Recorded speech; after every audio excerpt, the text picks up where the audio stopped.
बिस्मिल्लाहिर्रहमानिर्रहीम। अल्लाह तबारक व तआला ने मुसलमानों के लिए साल में दो त्यौहार बनाए हैं। उनमें से एक को ईद उल फित्र और दूसरे त्यौहार को ईद उल अज़हा कहते हैं। दोनों मौके पर ईद की और बकर ईद की नमाज पढ़ी जाती है। साल में चूँकि नमाजें एक एक मरतबा पढ़ी जाती है, इसलिए बहुत सारे लोगों के जहन व दिमाग से इनका तरीक़ा भी निकल जाता है, और जैसे ही ईद या बकर ईद का मौका आता है तो वो फिर तरीक़ा जानने की कोशिश करते हैं। उन्हीं लोगों के लिए इस वीडियो में नमाज का तरीक़ा बयान किया जा रहा है।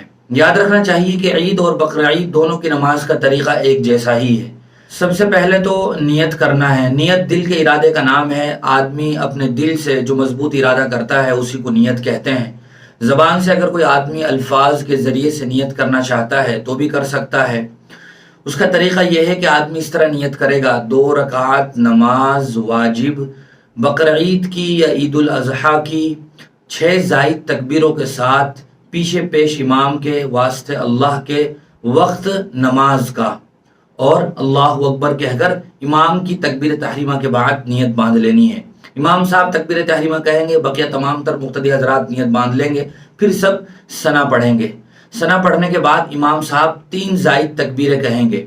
उन 3 ज़ायद तकबीरों में तमाम तर मुक्तदियों को शरीक होना है, और सब साथी इमाम के साथ 3 तकबीरें कहेंगे, और 3 तकबीरों में से 2 में तो हाथ इस तरह छोड़ देना है। ज़बान से अल्लाह अकबर भी कहना है, इमाम के साथ मुक्तदी हजरात को भी अल्लाह अकबर कहना है, और जब इमाम साहब तीसरी तकबीर कहेंगे तो फिर नियत बांध लेना है। उसके बाद इमाम साहब सूरह फातिहा पढ़ेंगे, सूरत मिलाएंगे। इस तरह एक रकात मुकम्मल हो जाएगी। फिर दूसरी रकात के लिए जब खड़े होंगे तो इमाम साहब सूरह फातिहा पढ़ेंगे, सूरत मिलाएंगे। उसके बाद 3 ज़ायद तकबीरें कही जाएंगी। तीनों तकबीरों में हाथ छोड़ दिए जाएंगे। अल्लाह अकबर सबको कहना है तीनों तकबीर कहते हुए, और चौथी तकबीर कहकर हाथ बांधे बगैर इमाम साहब के साथ सब रुकू में चले जाएंगे। और जिस तरह आम नमाजों का कायदा है, इसी तरह नमाज अब मुकम्मल कर ली जाएगी। ईद की नमाज के बाद सबको तकबीर तशरीक पढ़ना है।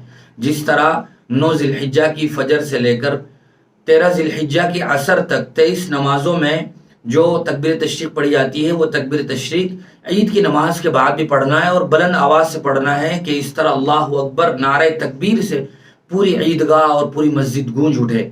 उसके बाद इमाम साहब के साथ सब लोग दुआ मांगेंगे। अल्लाह ताला से अपनी जान की, माल की, कारोबार की, इज़्ज़त व आबरू की, मुल्क की, अमन व सलामती की, तरक्की की दुआएं मांगेंगे, और जो कुछ हाजात भी अल्लाह से हमें रखनी है उन हाजात का अल्लाह ताला से सवाल करेंगे। उसके बाद इमाम साहब 2 खुतबे पढ़ेंगे। याद रखना चाहिए कि खुतबा सुनना वाजिब है। बहुत सारे साथी हमारे ये करते हैं कि जल्दी निकलने के चक्कर में खुतबा सुनते हैं, नहीं सुनते हैं, और ईदगाह से या मस्जिद से बाहर निकल जाते हैं और कुर्बानियों में मशगूल हो जाते हैं। पहले इत्मीनान से खुतबा सुनना है, उसके बाद फिर जाकर कुर्बानी के अमल में मशगूल होना है। ये तरीक़ा है आसान और मुख्तसर अंदाज में। उम्मीद है कि आपको समझ में आ गया होगा। उसके बाद भी अगर कोई बात रह जाए तो आप कमेंट बॉक्स में सवाल करके पूछ सकते हैं। बहुत सारे साथी ऐसे भी होते हैं कि जिनकी कोई तकबीर छूट जाती है। मिसाल के तौर पर इमाम साहब ने नमाज शुरू कर दी और कोई साथी बाद में आ रहा है। जब इमाम साहब तकबीरें कह चुके हैं, ज़ायद तकबीरें, तो उस आने वाले आदमी को चाहिए